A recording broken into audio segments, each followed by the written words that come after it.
Hello, how are you? Where have you been? I've not seen you recently. How was your daughter Dolores? Oh, she's fine. The last time I saw her was the answer. How about your husband and business and his How about your husband and his business? Oh, I do not know much about that lately, was the response. In surprise, I told her that her replies were if you can put me in a confused state. I inquired again about her daughter and husband. The reaction was not different from the last one. I then asked if she had registered for a course or was on a vacation and is returning, or whether her husband traveled with her daughter or transferred to another location. In all these questions, her answer was negative. I then asked her to put me in the picture. To my greatest surprise, she told me that she and her husband were divorced. They were separated 2 years ago. My husband could not get it up and was violent as well. He was constantly abusive so as to stop me from talking about his problem. The beating started one cold Sunday night as I came home from service. He said, "Where have you been, Ndidi?" I told him I went out with my friends. He started taking out his belt from his trouser clips. "So you think you can lie to me, Ndidi?" This time he was coming straight at me. I could not I could see his bloody eyes and feel the anger in his voice.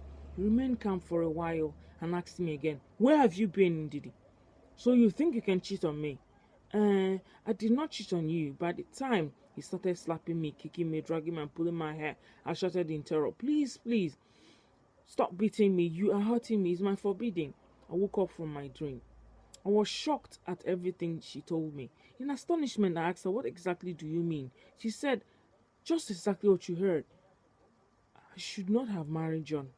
As we were getting close to my residence, I asked her to come in. She opened and told me she felt miserable. "No, I have to tell you the truth because you knew me before I got married. As a child of God, because you prayed in me to have a husband, I got married to a 50-year-old man, John. My husband from Enugu State. I had another dream. It was about sex. I was lying in bed all dressed up, horny and calling out Stephen's name to come and quench my desire. I said, "Stephen, please touch me. I longed for you this moment." The bedsheet was rose colored. Steve undressed himself and seductively called out my name. I want you, babe." We were kissing, fondling, and cuddling each other. His penis elevated. I was moaning.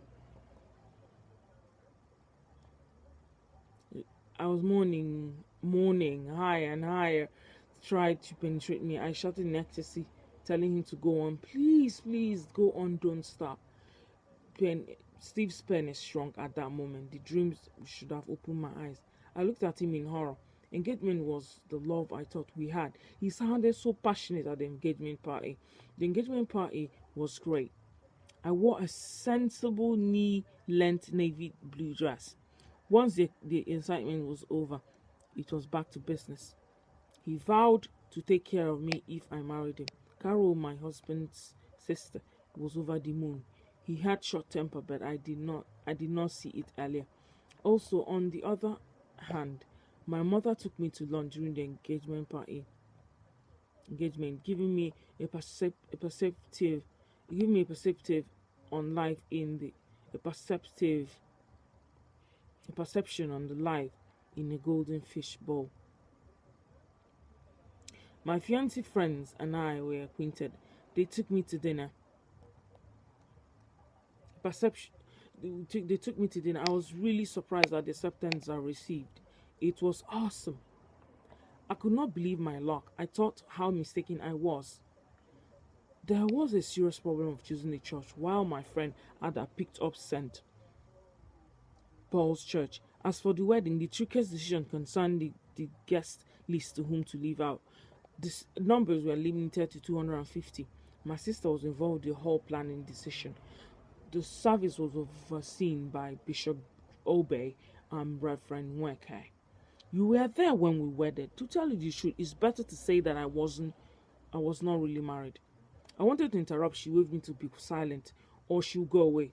She continued, "For the first 1 week of our wedding, we did not have sex. I innocently attributed it to the fatigue of running around for the wedding. After 2 weeks, I made passes. He did not respond. I questioned myself, is this man shy or what? During this period of deprivation, we did not even have a bath together. He would give me an excuse. He was not ready. Still waiting and still waiting.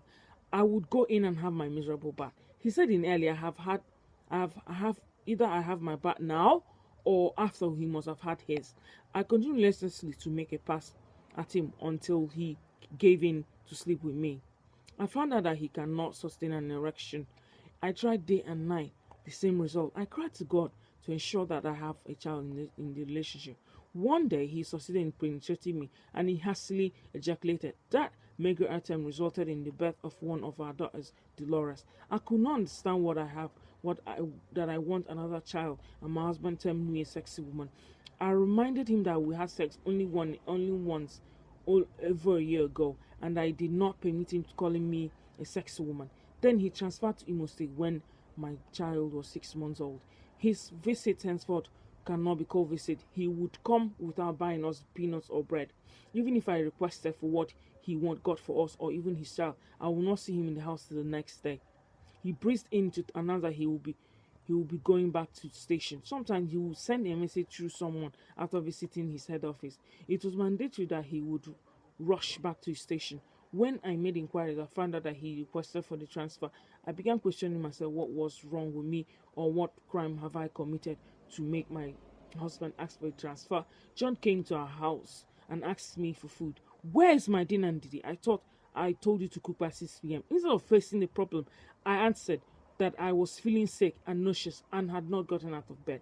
My husband started beating me with a stick. My whole face was covered with bruises. I ended up with a black eye. Because of the beating, I could not get out of bed in the morning. My husband told me to buckle up and start cooking for breakfast. I had so many bruises, but my husband did not care. My husband ignored me and went to cook. I went to work in about 20 minutes time. The irony of the whole matter is that people will come to our house to pray for God's blessing. For another child, he will echo, Amen. I asked him whether he expected to have to be another Mary, to have a child without sexual intercourse. When our child was 2 years old, I was pregnant again. I pleaded, I pleaded to some of his manager for him to be transferred back to Enugu. He came back.